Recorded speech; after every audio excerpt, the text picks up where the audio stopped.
Of all the restaurants in Paris at the time, it is the restaurant at the Ritz that was most influential for future generations of chefs. Before La Belle Époque, the best chefs were not employed at restaurants. Rather, they were employed as private chefs for the most wealthy residents of Paris. Further, the food that they prepared was extraordinarily complex. Often several sauces adorned one protein, sometimes masking the true beauty of the food they were preparing. Auguste Escoffier, known as the Chef of King and the King of Chefs, was the chef at the Ritz, and he sought to change this unfortunate culinary trend. The son of a blacksmith, Auguste Escoffier came from a very humble background. His original passion of becoming a sculptor was dashed because his family did not have the money to make that a possibility for him. Instead, he turned to cooking, where after years of apprenticeship, he became more and more well known.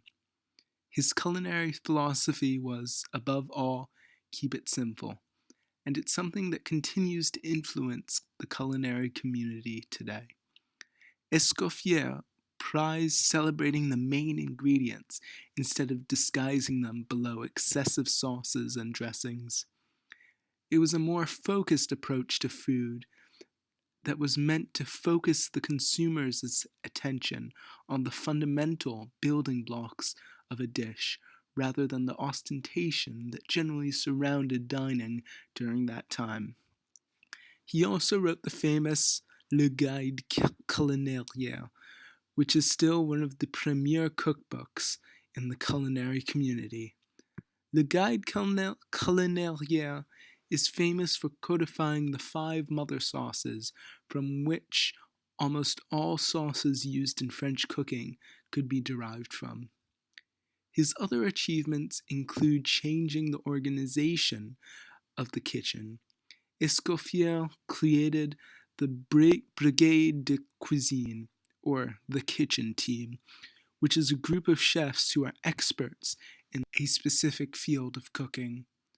Examples of this would be a sauce chef, a soup chef, or rôtisseur, the chef in charge of cooking meats.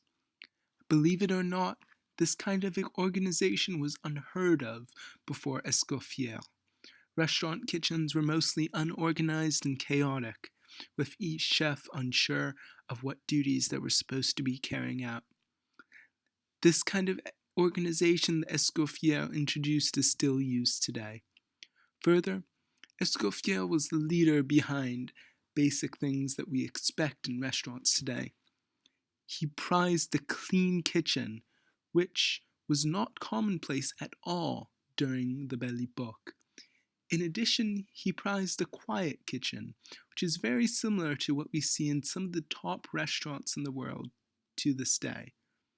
Lastly, he was one of the first chefs to prize maintaining the nutritional value of food. And he was one of the first chefs who had any sort of expertise in food science.